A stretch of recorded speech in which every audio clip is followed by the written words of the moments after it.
Hola, soy Mario Marcel, economista, formado en el Instituto Nacional, la Universidad de Chile y la Universidad de Cambridge en Gran Bretaña.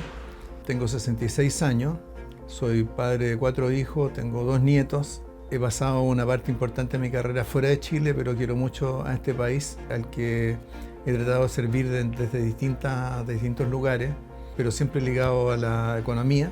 Fui director de presupuesto, presidente del Banco Central y ministro de Hacienda. Bueno, quiero decir que lo que más me motiva es aportar a que este sea un país con más confianza, con más estabilidad y con más prosperidad para su gente. Mario, muchísimas gracias por recibirnos en esta oficina que cambió por Teatinos 120. Así que gracias. Muchas gracias por el interés en conversar. Pero esta oficina es un poco más chica que la de Teatinos 120 y para qué decir la del Banco Central. Tiene mejor vista eso. Eso sí. Mario, bueno, acaba de presentar este libro el 11 de junio, La montaña rusa, y yo creo que no podría haber elegido un libro, o sea, un título más descriptivo para este libro y esta descripción de lo que nos vino pasando desde el 2019, desde el estallido social hasta que dejó el ministerio en agosto más o menos del año pasado. ¿Por qué quiso ponerse a escribir al tiro el día siguiente después de haber dejado el ministerio? Bueno, yo la verdad es que siempre, independientemente de los cargos que haya tenido, siempre me las he arreglado para escribir, normalmente papers sobre temas en los que he estado trabajando. Pero eso lo logré hasta que dejé el Banco Central y ya en el Ministerio de Hacienda ya no se pudo. Ya no había el tiempo ni la capacidad para poder concentrarse en eso, pero uno igual va acumulando ideas de cosas que quisiera escribir. Así que eso lo volqué ahí a este libro, como dice usted, inmediatamente después de que dejé el Ministerio. Aquí usted describe 3 crisis muy importantes que identifica en ese periodo. La crisis del estallido social, la crisis que nos salíamos de eso cuando empezó el COVID-19 y después una crisis de populismo que vinieron a hacer respuesta a estas dos generando otro problema. Y usted desde 2 cargos muy importantes, primero como presidente del Banco Central y después como ministro de Hacienda. ¿Cómo se sale personalmente, después de haber pasado por este recorrido, esta montaña rusa que tuvo cambios tan bruscos también, y donde la responsabilidad del que llevaba el manejo del carrito, el que le ponía el freno, el que soltaba, muchas veces era usted? Sí, pues bueno, como usted dice, hay bastante continuidad en todo ese periodo en términos de lo que estaba pasando en la economía, pese que yo lo viví desde 2 cargos distintos, 2 instituciones que por supuesto son diferentes, pero donde la preocupación por la economía es la misma, ¿no? Y donde la magnitud de los shocks que se estaban recibiendo era tan grande que se requería una respuesta lo más sólida y potente posible. Y así ocurrió tanto en las medidas que tomó el Banco Central durante este periodo como también las que tomó el Ministerio de Hacienda, especialmente a partir del 2022. Uh-huh. Bueno, y además tiene varias lecturas, porque este libro lo puede leer alguien que no tiene idea de economía, alguien que sabe mucho. Fue también la idea de dejar un testimonio porque probablemente se van a repetir.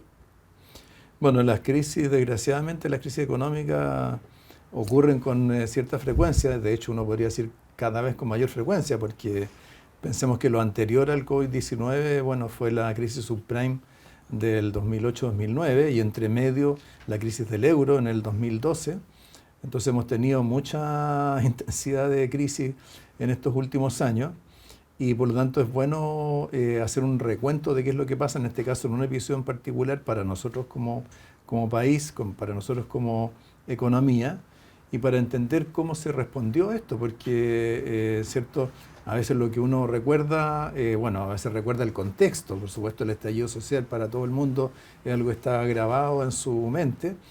El COVID-19 es lo mismo, de hecho a veces uno mira para atrás y dice, bueno, ¿cómo nos arreglamos en ese periodo? Pero la parte económica de todo esto a veces no está tan presente.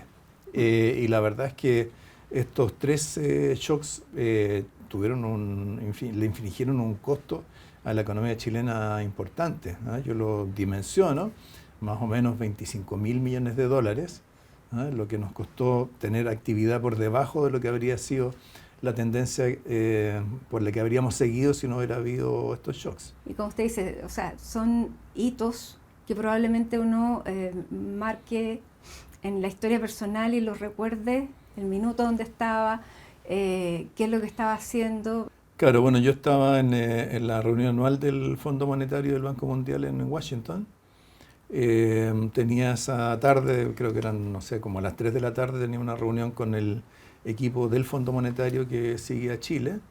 Llegó el vicepresidente de la región, de lo que se llama Hemisferio Occidental, y me dijo, oye, ¿qué está pasando en Santiago? Que están quemando el metro. Y yo no sabía porque había estado todo el día en una reunión detrás de otra, como era habitual en estas reuniones anuales del fondo. Y bueno, pregunté rápidamente y claro, me di cuenta que la situación era bien grave. Me contacté con Felipe Larraín, ministro de Hacienda de la época, que estaba también en Washington. Y bueno, decidí volver a cortar en un día, de todas maneras me iba a volver ese fin de semana a cortarlo y claro, ya acá me di cuenta de la magnitud de los acontecimientos.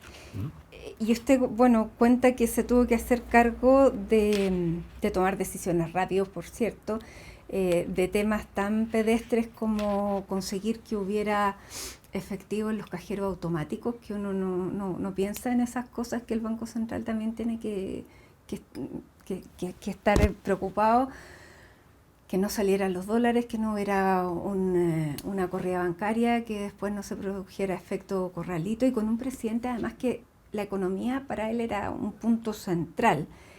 Y aquí usted dice, por lo que conocí al presidente Piñera, desde que era senador, estoy seguro que el daño a la economía le resultaba especialmente doloroso. ¿Cómo vio usted al presidente Piñera y cuál fue la relación que tuvo en esos días con él? Sí, bueno, yo hablé mucho en esos días con él, con los ministros de Hacienda, porque acordémonos que hubo cambio de gabinete, o sea, el 18 de octubre, ¿cierto? Fue el estallido, el 25 de octubre hubo cambio de gabinete, asumió Ignacio Briones, a quien yo había conocido bastante durante el tiempo que había estado en la OECD, y él era el embajador de Chile en aquella época. Así que hablábamos, bueno, con Ignacio por lo menos hablábamos varias veces al día, con el presidente también con cierta frecuencia. Y claro, o sea, la preocupación por la economía para él era importante. Por supuesto, había una situación que iba mucho más allá de la economía, pero esto de que se tuviera una buena parte de la economía que tuvo que cerrar sus puertas, las fábricas, comercio, etcétera, era muy grave y de hecho en un solo trimestre la actividad cayó 5%, así de golpe, y echó a perder todo lo que venía ocurriendo en términos de cifras de crecimiento en la primera parte del año. Uh-huh.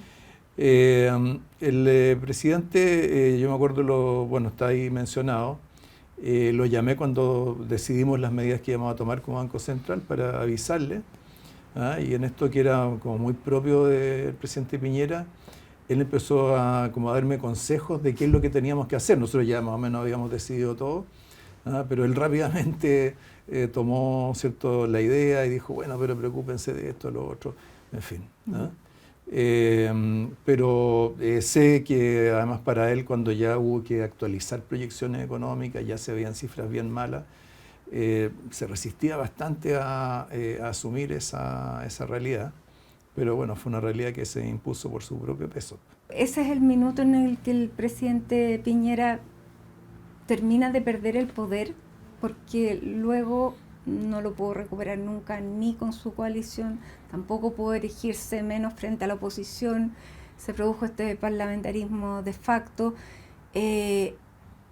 ¿Aquí fue el fin del gobierno o el fin de la autoridad del presidente Piñera? O sea, sin duda fue el fin de lo que el gobierno quería hacer en ese periodo, ¿no? Porque, de hecho, bueno, el presidente Piñera en su programa tenía, por ejemplo, una propuesta de reducción de impuestos, era echar para atrás una parte importante de la reforma del 2014, y al final terminó subiendo los impuestos para financiar las medidas de de ayuda que se aprobaron en el mismo 2019. En las que ninguna era suficiente ni para la oposición y tampoco para su propia coalición, que ya estaba viendo que el poder él lo estaba perdiendo, por lo tanto lo dejaron solo. Claro, o sea, lo que iba ocurriendo es que iban surgiendo otras voces, sin duda la de los parlamentarios, pero antes de los parlamentarios de hecho fueron un poco presionados por los alcaldes, porque los alcaldes fueron los primeros que plantearon plebiscitar un cambio en la Constitución. Y eran los únicos que tenían legitimidad frente a la gente en ese minuto. Claro, lograron mantener una cierta legitimidad. O sea, el apoyo a todas las instituciones bajó durante el estallido, incluido el propio Banco Central. Las municipalidades también, pero menos. Y a raíz de ese planteamiento, había ya una discusión sobre una nueva constitución ya desde el final del gobierno de la presidenta Bachelet. Entonces finalmente se da este acuerdo político en que el gobierno, si bien el presidente la noche del 12 de noviembre anunció la apertura a una nueva constitución, toda la negociación quedó en manos de los parlamentarios. Y en paralelo a eso, lo que nosotros veíamos del Banco Central es que empezaba a gestarse una situación de pánico en los mercados financieros, empezaban a liquidarse activos a como diera lugar, a cualquier precio, ¿cierto?, para comprar dólares, para buscar algún tipo de refugio. O sea, al principio, los primeros días del estallido, los mercados estuvieron relativamente tranquilos, pero después el nerviosismo empezó a aumentar exponencialmente y estuvimos, yo diría, al borde del abismo, al borde de una crisis de envergadura poco vista, por lo menos de los años 80. Ya ahí donde ustedes deciden intervenir con el dólar y salir a poner dólares. Claro, primero hicimos una intervención de liquidez, que esa se anunció el mismo, debe haber sido el mismo 14, el 15 de noviembre, si mal no recuerdo, y después el 28 de noviembre se anunció la intervención cambiaria.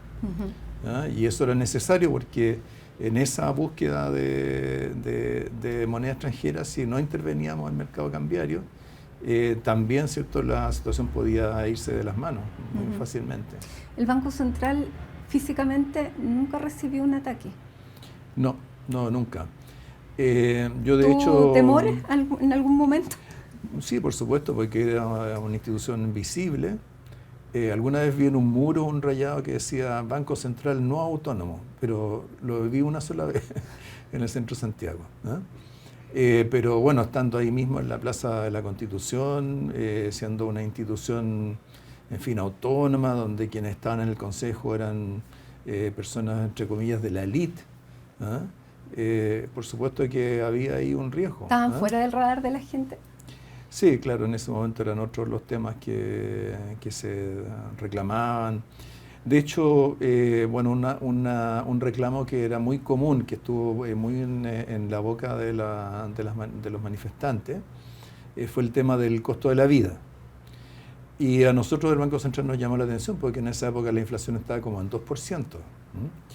Pero después, tratando de entender qué es lo que estaba detrás de eso, nos dimos cuenta que en realidad a lo que se hacía referencia con el costo de la vida era la dificultad de llegar a fin de mes, entre otras cosas por las deudas, ¿ya?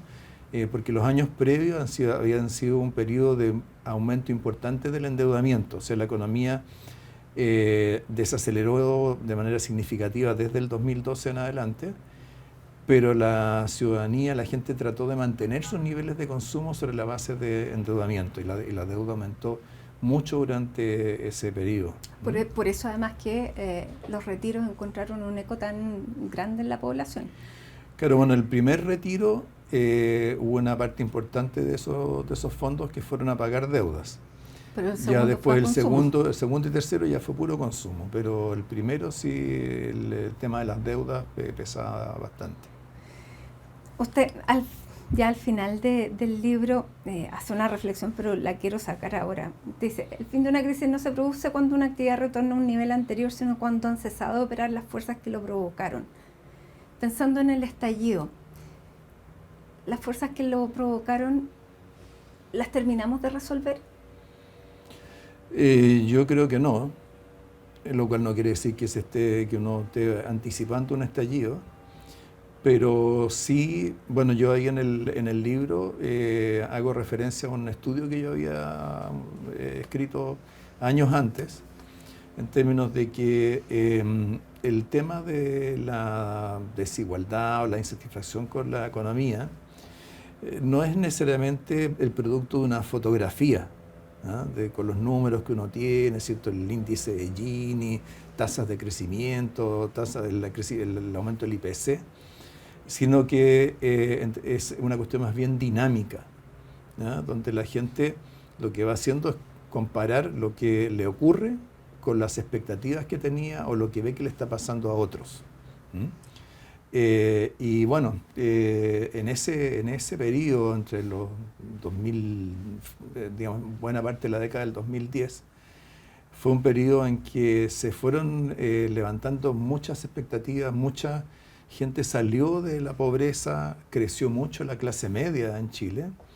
Y bueno, la clase media es un sector de la población que normalmente tiene estándares y aspiraciones que son muy, muy potentes y que sin embargo se iban viendo frustradas por diversas razones, desde ¿cierto? Los abusos de algunas empresas, los temas de colusión, el tema del endeudamiento que hablábamos recién, o por ejemplo las expectativas de mayores ingresos como producto de un título universitario.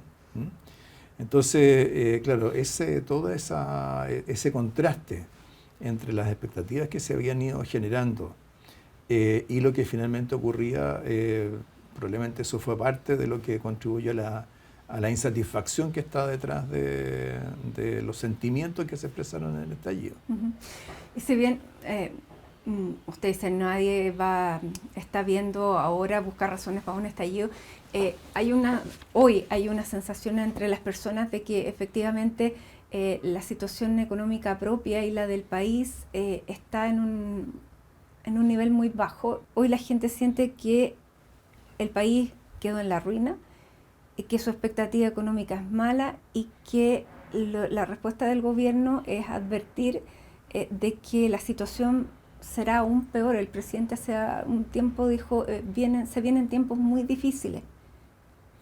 Sí, bueno, primero yo creo que hay algunos matices que es importante hacer. La demanda número uno del estallido, entre tantas que hubo en aquella época, era el tema de las pensiones. Y con la reforma de pensiones Se despejó. Eso se despejó, ya se están percibiendo los beneficios, van a haber algunos adicionales, entonces hay una parte de la población que está mejorando su situación respecto de aquella que tenía, sobre todo la gran incertidumbre que había respecto de cómo se iba a vivir en la vejez. Por otro lado, las expectativas de las personas, uno como economista tiene que aprender que no se guían por los grandes indicadores. O sea, nadie está mirando el PIB o el IPC. Hay ciertas cosas que son emblemáticas, ¿eh? Por ejemplo, la inflación, y esto se ha estudiado durante mucho tiempo, hay muchos estudios sobre esto, la gente no está mirando un índice, pero mira ciertos precios emblemáticos. Y el precio emblemático número uno es el precio de los combustibles, no solamente en Chile, sino que en buena parte del mundo. Entonces, cuando ¿cierto? Viene el shock de la guerra en Irán y suben los precios internacionales de los combustibles, el gobierno toma la decisión de no aplicar, no hacer funcionar el MEPCO y permitir que suban los precios de los combustibles, las expectativas se vieron inmediatamente golpeadas. Porque además, también esto está bastante estudiado, el costo de la vida pesa mucho más en las expectativas económicas de la gente que el desempleo o el crecimiento de la actividad. ¿Creó una crisis el gobierno con eso? Bueno, yo lo que veo es que las expectativas medidas por cualquier encuesta tuvieron una caída muy importante, ¿eh? Y vamos a ver cuánto cuesta recuperarla. Pero el discurso es que la situación económica es atribuible a lo que ustedes dejaron, que dejaron las arcas vacías, que dejaron un país en la quiebra, un país quebrado. ¿Cómo recibe ese discurso usted? O sea, bueno, el tema del país quebrado fue hasta cuestionado por la propia Contraloría. Yo lo veo como mantener un lenguaje y un discurso propio de una campaña electoral cuando se es gobierno, y eso yo creo que no es muy buena idea. ¿Ah? Eso lo aprendió rápido el gobierno anterior. ¿Ah? Me tocó toda esa transición, que fue una transición bastante rápida. ¿Ah? Pero me parece a mí que exagerar ¿cierto? Ese tipo de argumentos, por un lado afecta las expectativas de la gente y por otro lado también genera el riesgo de cómo nos ven a nosotros desde afuera. O sea, pensemos que durante todo este periodo, particularmente desde el comienzo del gobierno del presidente Boric en adelante, nosotros nunca tuvimos una caída en nuestra calificación de riesgo.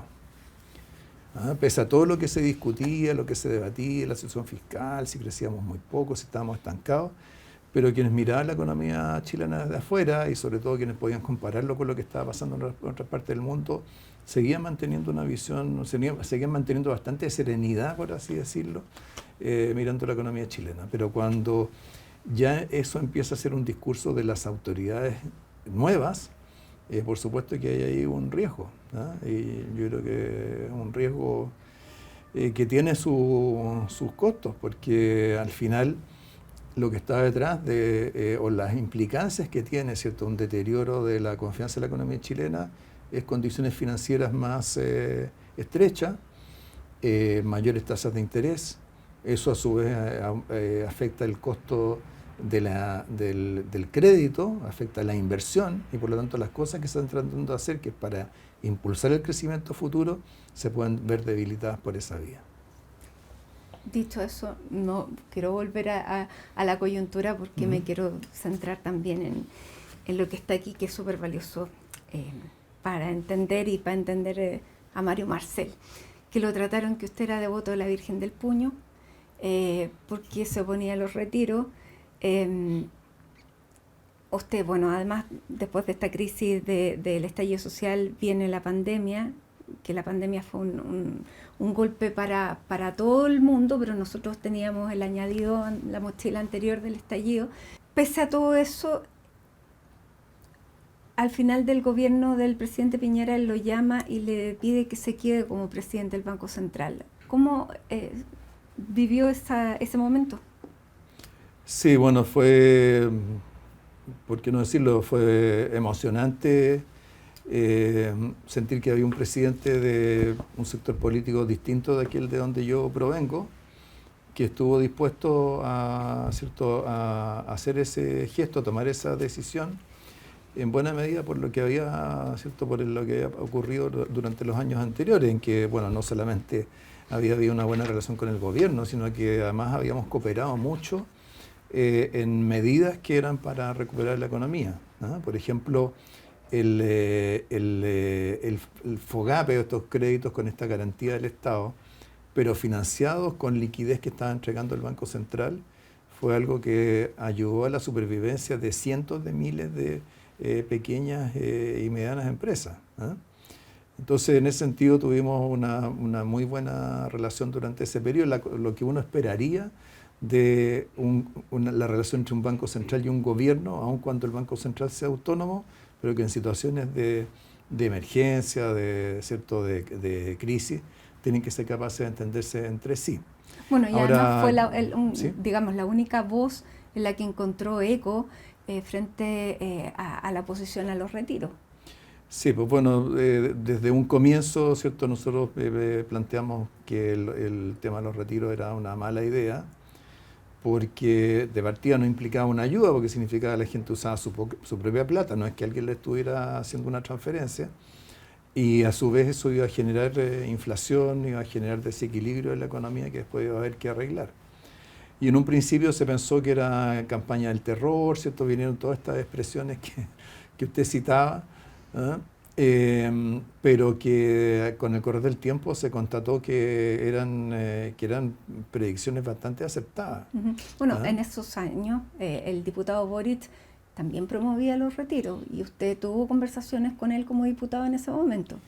Sí, yo conversé con él sobre todo en torno al cuarto retiro, que finalmente no prosperó, ¿no?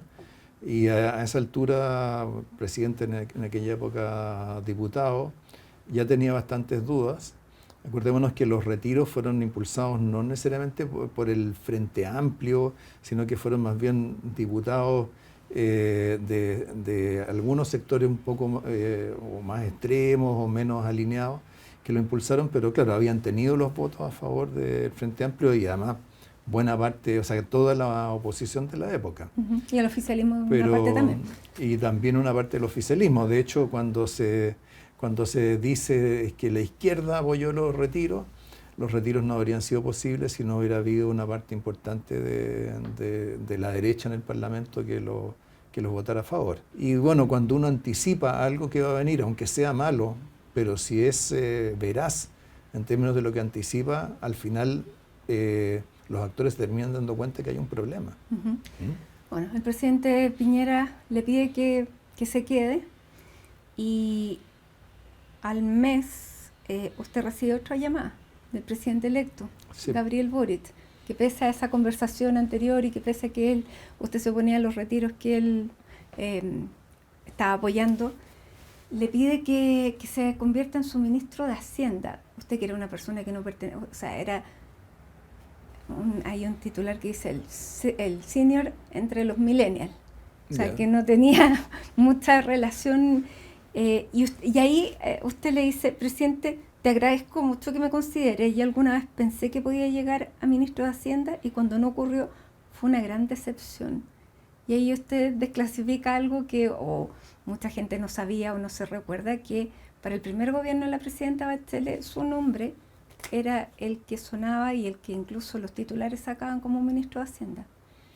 Sí, pues bueno, se dio ese escenario en aquella época. Al final la presidenta optó por Andrés Velasco. Fue una muy buena decisión porque todos recordamos lo bien que Andrés manejó especialmente la respuesta a la crisis subprime. Pero ¿cómo fue el golpe para usted? Pero claro, yo, en fin, había hecho una carrera dentro del Ministerio de Hacienda, había sido subdirector de presupuesto, había sido director de presupuesto durante el gobierno del presidente de Lagos y bueno, había empezado a hablarse la posibilidad de que fuera ministro de Hacienda y bueno, finalmente no se dio y a raíz de eso yo ya, en fin, como que ya había dado vuelta a esa página hasta que ocurrió esta conversación. Y ahí llama la atención porque, claro, usted era pertenecía al mundo que el Frente Amplio había criticado, pero como usted, a propósito de haber salido del país después de no haber sido ministro de Hacienda, se había perdido toda la parte de las críticas de este grupo. O sea, estaba un poco relacionado. No fue ministro de Hacienda de la presidenta Bachelet, trabajó un tiempo en el tema de la reforma a las pensiones y se fue por un periodo aproximadamente como 10 años. 8 años y medio. 8 años y medio. Por lo tanto, ese periodo más duro de las críticas del Frente Amplio a los 30 años no las vivió. Y llega a un gobierno. ¿Cómo fue su relación con ese gabinete? ¿Y por qué, en definitiva, decidió aceptar? Sí, bueno, ahí yo cuento que tuvimos una larga conversación con el presidente electo. De hecho, tuvimos conversamos a lo largo de 2 días. Hablamos mucho sobre cómo él pensaba, ¿cierto? Cómo él veía el gobierno, cuáles eran sus prioridades, cómo veía el rol de la economía dentro de eso. Y bueno, ahí fuimos encontrando un espacio en común. Y bueno, finalmente acepté su propuesta. Pero claro, yo, o sea, no solamente es que haya estado durante todo ese tiempo fuera de Chile, y no me ha tocado vivir tan de cerca todas esas tensiones que hubo entre Frente Amplio y la Concertación, socialismo democrático, etcétera, sino que también, bueno, a mí me tocó, ¿cierto?, los orígenes de la Concertación, y la Concertación, ¿cierto?, la formaron 2 sectores que habían estado muy enfrentados durante años anteriores. Peleados de verdad. Claro, entonces, o sea, la diferencia entre, qué sé yo, Frente Amplio y Partido Socialista, sin duda que no eran de la magnitud que las que habían sido entre izquierda y democracia cristiana en la época de la Unidad Popular. Y por último, Yo en estos 8 años y medio que había estado afuera, yo había llegado a trabajar con equipos muy diversos, de gente que yo no conocía. ¿Ah? O sea, no sé, pues en el Banco Mundial, en mi oficina no había nadie que hablara español. ¿Ah? En la OSD, la mayoría de la gente que había ahí era gente básicamente europeo. ¿Ah? Entonces, y cuando yo llegué a trabajar en esas organizaciones, yo me integré con los equipos que habían, ¿no? Para mí no era un tema. ¿Ah? Entonces, algo de esa experiencia traía y por lo tanto, ¿cierto? Integrarme en un gobierno con gente donde había mucha gente que no conocía, tampoco me parecía algo tan complicado. ¿Ah? Bueno, usted cuando llega al gabinete, después de haber definido ciertos acuerdos, uno que no iba a haber más retiro, que el tema fiscal iba a ser una prioridad, dice que dentro de los primeros reuniones con este gabinete, dice, al poco empezar la reunión noté que era el único de los presentes que no tenía tatuaje. Sigo sin tenerlo. y que Giorgio Jackson notó la brecha que nos separaba y cada cierto rato me hacía algún comentario explicativo, así como, ya, le vamos a decir, más o menos para que se ubique, esto significa esto.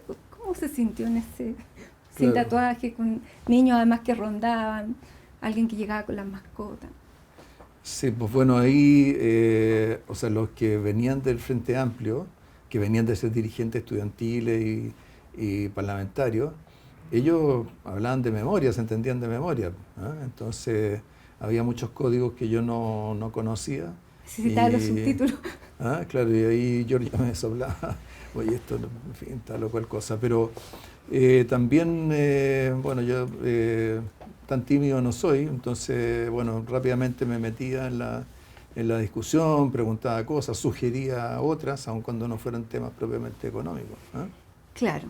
Y así, bueno, empezó el rodaje de este gobierno en el que rápidamente su sector, el del socialismo democrático, usted que llegó solo, empezó a verse acompañado por el curso que tuvo el gobierno. Y en septiembre ya estaba Carolina Toá en el Ministerio del Interior, Álvaro Elizalde llegó también, Analía Uriarte. Empezaron a llegar figuras que fueron acompañándolo mucho más en este camino y el gobierno cambió el curso inicial que tenía. Bueno, ¿cómo se fue sintiendo ahí? Claro, bueno, primero no estaba tan solo en un comienzo, porque cierto también está Carlos Montes, de ministro de Vivienda, pero lo tenía más Maya lejos. Fernández, o sea, creo que éramos como 5 o 6 del mundo del socialismo democrático. Pero Guillermo Teller, me acuerdo que le había hecho, no lo conozco. Dijo que no me conocía y entonces yo la primera oportunidad que tuve lo fui a saludar. Claro, le conté que mi abuelo había sido comunista, entonces ahí ya... Se rompió el hielo. Sí, se rompió el hielo. Y hubo ese encuentro en el Cañaveral, que fue muy interesante porque, bueno, ahí estuvieron los ministros que estaban designados, los presidentes de los partidos, algunos subsecretarios que ya estaban. Entonces fue como la primera conversación del equipo más amplio.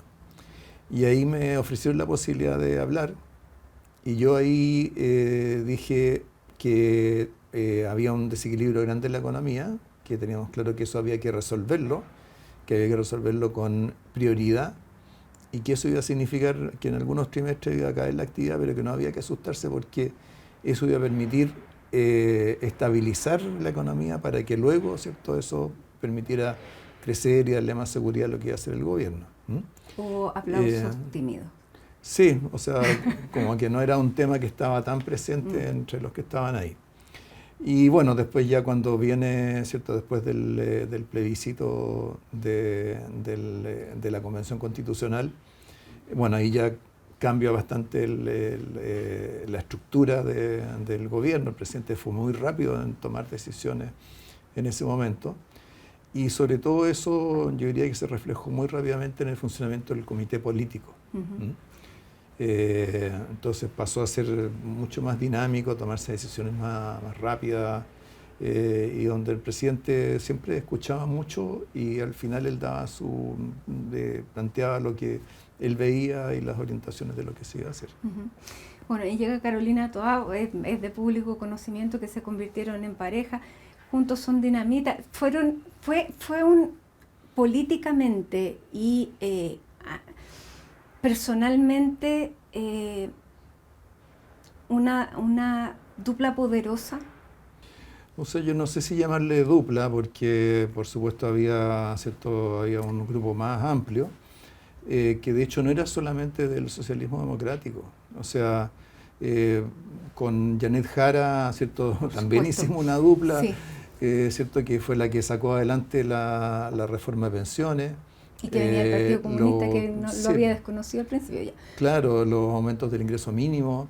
Qué sé yo, con el ministro Cataldo también trabajamos muy de cerca y para que con Camila Vallejo, que estaba desde un comienzo. Entonces, yo diría que más bien había un núcleo de personas, ministros, qué sé yo, que fueron generando un nivel de cohesión relativamente, o sea, bastante alto, en mi opinión, por lo menos comparando con gobiernos anteriores. O sea, si uno hace un contraste con lo que ha estado pasando últimamente, en que hay ministros que se pelean con sus subsecretarios, qué sé yo, este cambio de gabinete tan repentino que hubo, los gabinetes, pero especialmente el gabinete a partir del plebiscito de septiembre, yo creo que fue un gabinete bastante armonioso y bastante cohesionado. Uh-huh. Ya, pero y si uno compara para atrás, ministra Toá. Y si uno compara para atrás, va a encontrar también situaciones que eran bastante tensas dentro de los gobiernos. Entonces, bueno, con Carolina sí, por supuesto nos entendíamos bien en las cosas que eran comunes, ¿cierto?, a nuestros ministerios, pero la agenda de ella y la agenda mía abarcaba mucho más. Ya, y no generó suspicacias tampoco.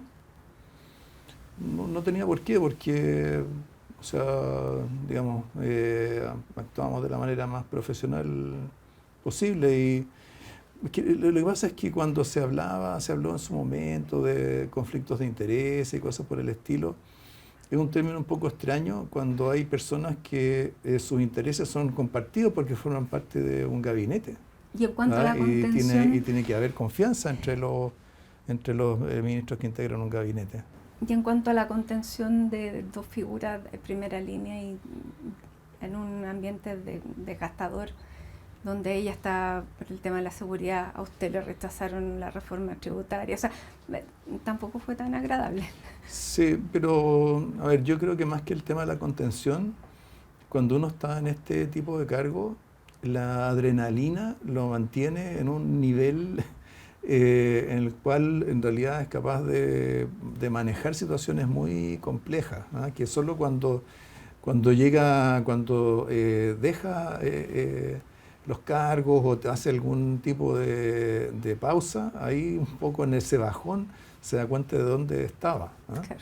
Pero a mí, por ejemplo, o sea, qué sé yo, si había ataques o críticas, no era algo que me afectara tanto emocionalmente. Me preocupaba, por supuesto, de responder y que explicar las cosas. Yo siempre he hecho un esfuerzo grande por explicar las cosas, que la gente entienda de qué se trata.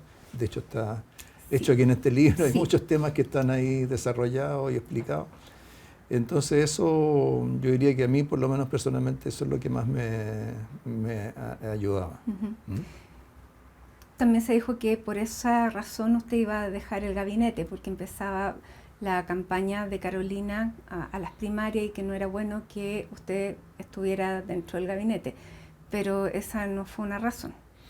No, pues no fue la razón. No dejé el gabinete cuando estaba la campaña de las primarias. Lo hice después, cuando ya se habían resuelto las elecciones primarias, y lo hice por razones distintas, por razones familiares.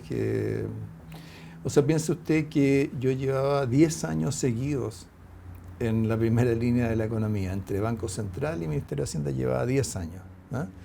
Entonces, eso los hijos en particular lo resienten mucho, y yo encontré que ya había hecho todo lo que podía y que ya era el momento de de hacer un espacio más Bueno, a la familia y los hijos en de particular. hecho, su idea inicial era aprobar la reforma tributaria y después irse.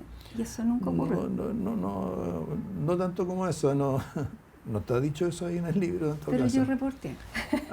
No, pero no es algo que lo hubiera pensado así, ¿eh? Ya. Así que esa parte no la datieron tan bien. Ya, bueno.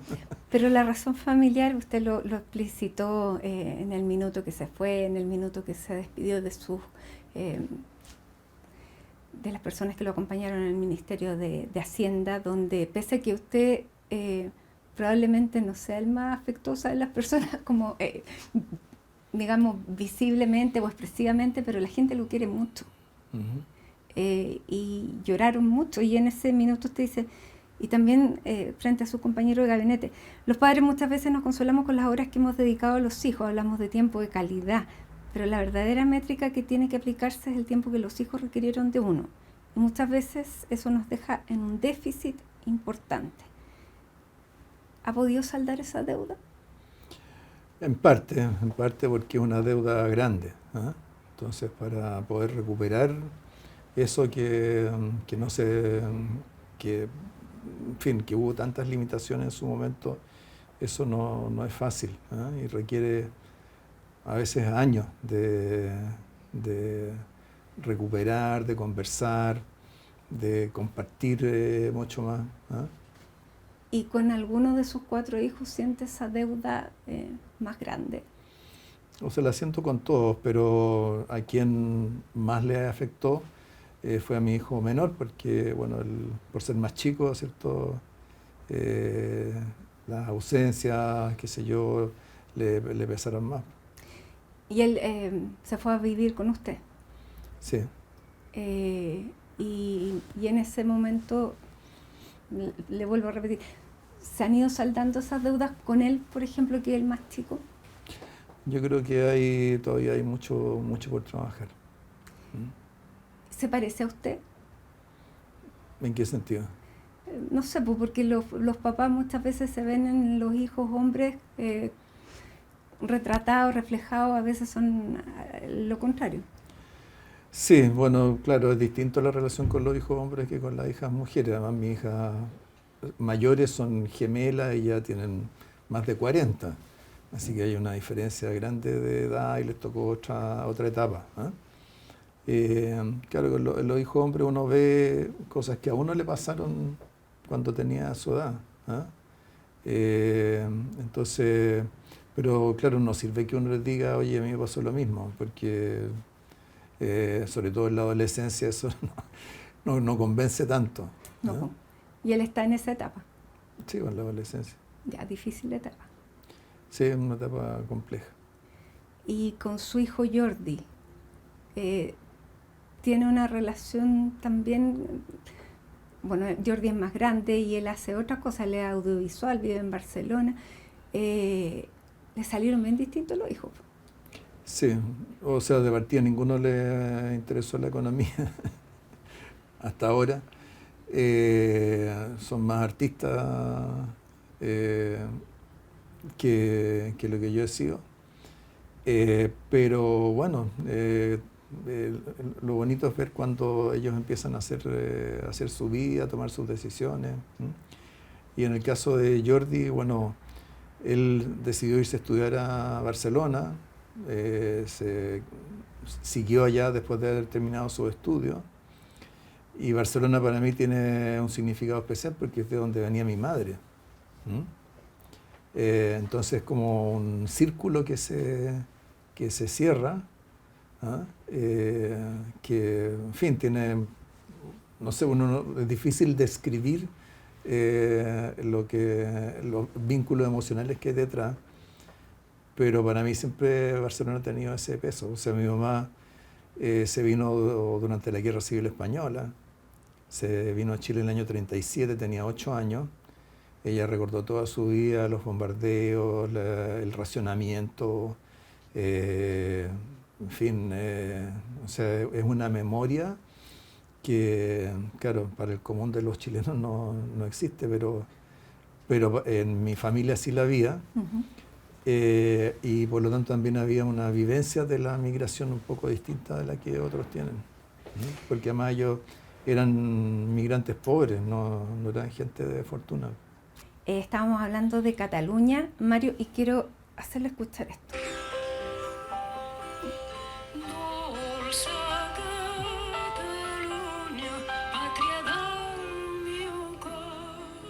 Me hace llorar, ¿no?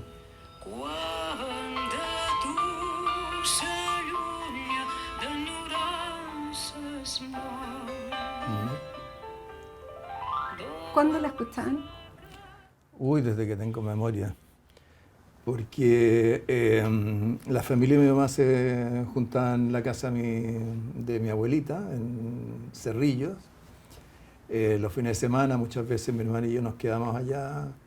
Y los fines de semana terminaban siempre el domingo escuchando música de Cataluña, bailando sardanas, bailaba mi mamá con mi abuelita y mi tía, y a veces mi abuelo, si es que estaba.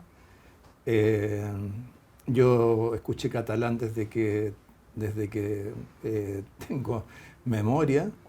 Entonces, claro, al principio era ¿Y una esta cosa... canción se llama El Emigrante? Sí, pues se llama El Emigrante. Y bueno, ellos cada vez que la escuchaban me iban todos llorando. Ahora más bien me toca a mí heredar esa sensibilidad, porque los catalanes tienen esa peculiaridad, que mantienen un vínculo muy fuerte con su origen. Los emigrantes a veces de otros países un poco distintos, pero los catalanes quizás en parte por la lengua, por haber sido, no sé, reprimidos culturalmente durante Franco, o qué sé yo, distintas cosas. Entonces tienen ese vínculo, esa emocionalidad muy marcada. ¿Y usted hablaba catalán? ¿Ah? ¿Y usted aprendió a hablar catalán? Sí, no, yo sé harto catalán. Lo que pasa es que no lo hablo con tanta fluidez porque no lo practico, pero cuando lo escucho lo entiendo todo. De hecho, una vez vino Radio Cataluña a Chile, me hicieron una entrevista, ellos me preguntan en catalán y yo contestaba en castellano. ¿Y su mamá llegó chiquitita? De 8 años. Tan chiquitita no era porque traía estos recuerdos. ¿Y venía con su abuelita? Claro, ¿Con la yaya? Claro. Y bueno, mi abuelo y mi tía, ellos llegaron a Chile antes que el Winnipeg. Mucha gente me pregunta si mi mamá llegó en el Winnipeg. No, mi mamá llegó antes, como un año antes. Y ella estaba en Santiago cuando estaban los catalanes acá y se organizaron para recibir a los catalanes que venían del Winnipeg, y tenían cada uno ya asignado con quién se iban a quedar, el trabajo que le iban a ofrecer, qué sé yo. Pero lo que es bonito es que mi papá había ido a Valparaíso, siendo niño también, a recibir al Winnipeg. Porque en esa época hubo toda una organización para recibir a los emigrantes españoles. ¿Su papá era chileno? Claro, chileno. Pero como mi abuelo era una persona de izquierda, entonces para ellos fue muy importante la llegada de los refugiados españoles. Y ahí se produjo ese nexo. Su papá era chileno, él nunca fue a la universidad, hubiera querido ser ingeniero. Y usted quería ser arquitecto, pero terminó siendo, ingeniero comercial. ¿Cómo su papá se vio reflejado en usted? ¿Cómo era la relación con él? Bueno, mi papá quería estudiar ingeniería, pero no pudo. Cuando salió del colegio, tuvo que dedicarse ahí a atender el negocio de la familia, tiene un negocio de productos eléctricos. Y bueno, después, con el correr del tiempo, se fue dedicando primero a las ventas, y después terminó siendo empresario. Y bueno, él era una persona muy pragmática, tenía mucha iniciativa y era muy inquieto. Entonces, bueno, yo creo que heredé de él un poco esa inquietud de no quedarse contemplando las cosas, sino que tratar de hacer algo cuando uno las ve. Claro, a mi papá le costaba acercarse a mí y a mí me costaba acercarme a mi papá. Eh, eh, de hecho, yo le empecé a saludar de beso por iniciativa propia, no sé, como a los 15 años. ¿Ah? Y ¿Era exigente? mi papá no, a mí nunca me exigía mucho porque yo era buen alumno, o sea, yo me exigía solo. Él confiaba harto en lo que yo podía hacer y después ya cuando, qué sé yo, cuando ya me empecé a meterme más en cosas de políticas públicas y entré al gobierno en el 90, él estaba muy contento. Además, él había sido socialista de joven. Llevaba a mi mamá cuando estaban pololeándola ya a las marchas de la campaña de Allende del 58. Pero la relación de afecto era con su mamá. Es que mi mamá era mucho más emocional, entonces a mí también eso me ponía un poco tenso. Pero con mi papá yo, digamos, me entendía bien en esa practicidad, por así decirlo. ¿Ah? Pero nos faltaban las emociones. Y cuando mi papá se enfermó, detectaron un tumor cerebral y en un plazo relativamente corto falleció. Él tuvo un deterioro muy rápido. Y ya, cierto, cognitivamente era muy difícil comunicarse con él. Entonces, bueno, yo siento que mi papá falleció sin que yo pudiera decirle todo lo que lo quería. Y después, durante muchos años, soñé que mi papá se mejoraba. ¿Mm? Y que volvíamos a hacer vida juntos, qué sé yo. Eso durante, no sé, como 20 años.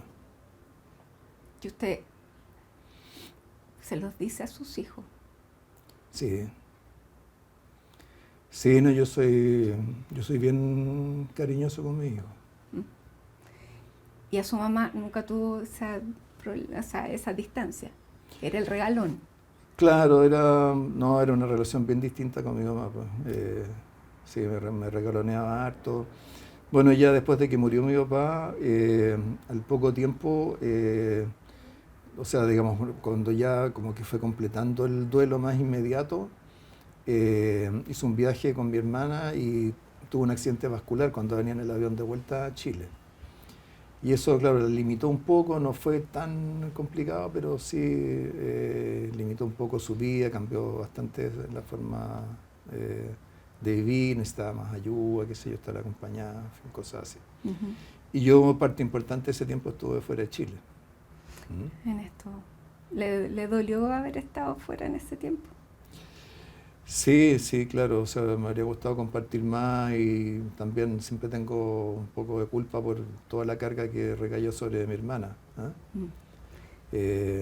Con la que son bien juntas. Sí, bueno, es que nosotros tenemos 2 años de diferencia, nomás ella es 2 años menor que yo. Entonces, qué sé yo, la adolescencia la vivimos básicamente juntos. Ya, pregunta rápida. Bien hippie se fue por América Latina casi a dedo. Sí, con mi mejor amigo del colegio, que es mi mejor amigo hasta el día de hoy. Se fue a estudiar a Inglaterra. No sé si motivado porque le gustaban los Beatles o porque la Europa lo llamaba más que Estados Unidos, porque estaba en Cieplana y postula, se gana este espacio para ir a estudiar a Cambridge. ¿Trabajó en un restaurante? Sí. ¿Haciendo qué? Limpiaba el restaurante en la mañana después de la comida de la noche. Ya, no es glamurosa la vida fuera de estudiante. No, porque, bueno, a ver, primero yo me fui a estudiar a Inglaterra porque quería ir a un lugar donde donde hubiera una apertura intelectual más amplia y donde estuviera en contacto con cosas que estaban pasando en el mundo, porque yo había conocido a gente que había ido a estudiar a Estados Unidos y que había estado 2 años sin saber más allá de lo que estudiaron, sin saber nada más. Pero claro, el costo de eso fue que, bueno, esto era plena dictadura, yo trabajaba en Cieplan, por lo tanto a mí me dijeron, mira, ni te molestes en postular a las becas de Odeplan que había en esa época. Postulé a una beca de la Fundación Ford pero que era lo que le daban uno de manutención eran $500. Yo me fui con señora y dos niñas, dos guaguas. Las mellizas. Así que, pucha, hubo que hacer mucho esfuerzo por generar recursos, sobre todo el primer año. Después ya, el segundo año ya conseguí una beca, conseguí trabajo, empecé a hacer tutorías, clases, entonces ahí ya cambió bastante. Manejaba mejor el inglés. Sí, o sea, yo me puse rápidamente al día en el inglés. Yo cuando llegué a mi primer día de clase, sentí que era el que menos hablaba inglés de mi curso, lejos. Entonces inmediatamente tomé unas clases que ofrecía el centro de alumnos de la universidad y ahí me puse el día rápido. Ya, no sé, al mes tenía que escribir un ensayo, escribirlo todo en inglés y creo que si lo viera hoy día me daría vergüenza, pero tuve la patudez de hacerlo. Ya, y ahí estaba con las mellizas, que no hablamos nada de ella, Valentina y Betania, sí, que es por María Betania. Por María Betania, y Valentina es por la canción mexicana La Valentina. Ya, o sea, la música muy presente. Sí. Se nos acaba terriblemente el tiempo, Mario. Hicimos un recorrido rápido y de lo que se puede también. Uh-huh. Pero estamos en un momento que son puntos de inflexión. Usted ha pasado por distintas etapas dentro de su vida política. Primero sale del colegio, se va a trabajar, sale de la universidad, se va a CIEPLAN, en la dictadura, como me contaba, se va a esto, después vuelve, trabaja desde el gobierno del presidente Elwin en adelante. Y hoy día la izquierda está en una situación, no sé si llamarla de cambio. ¿Dónde está usted en este minuto y hacia dónde va a estar en este rearme de la izquierda? Sí, bueno, yo soy una persona progresista, por así decirlo, amateur. Nunca me he dedicado así a la política propiamente tal, nunca he estado en un cargo de elección popular, pero me ha tocado estar muy cerca. Y para mí, ¿cierto? Saber hacia dónde quiere ir uno, cuáles son sus valores, qué es lo que está ofreciendo, qué es lo que le está planteando a la sociedad, por supuesto que pesa mucho. Y claro, hay una crisis en el mundo progresista, en el mundo en general. Ayer fueron las elecciones en Colombia, que significa que hay que pensar muy a fondo, ¿cierto?, qué es lo que uno le está planteando y qué es lo que está escuchando de la sociedad, de la ciudadanía. Uh-huh. ¿Y se ve en algún cargo de elección popular en un futuro? No, la verdad es que, o sea, yo me he dado cuenta de que uno puede contribuir, ¿cierto?, desde ángulos muy distintos. Yo empecé como ayudante en CIEPLAN a los 19 años, estaba en segundo de la universidad. Y estaba en la academia, estaba en el gobierno, estaba en organismos internacionales. Entonces, bueno, hay muchas formas a través de las cuales uno puede aportar. Y uno nunca sabe hacia dónde lo va a llevar el destino. No, claro, pero teniendo 66 años ya tampoco tiene tantas alternativas como tenía, ¿cierto?, cuando era un joven universitario. Les recuerdo que la crisis demográfica pasa por la longevidad de las personas. Bueno, así que estoy escribiendo sobre eso, en este momento estoy haciendo un estudio sobre el tema. Entonces no sabemos dónde la montaña rusa lo va a llevar. Esperemos que no sea una montaña rusa, ojalá que sea, ¿cierto?, ojalá una carretera un poquito menos accidentada. Mario Marcel, autor de La montaña rusa, exministro, expresidente del Banco Central, muchísimas gracias por estar en este CNN íntimo a propósito de este libro. Muy bien, muchas gracias, Matilde, muchas gracias al equipo que la ha acompañado. Gracias, y gracias a ustedes también por acompañarnos en esta edición. No hablamos de la contingencia porque todos los días ustedes están viendo entrevistas coyunturales. Quisimos irnos más a la persona que está detrás de este cargo que ustedes han visto durante los últimos años, las últimas décadas en economía. Así que gracias por acompañarnos y hasta una próxima edición.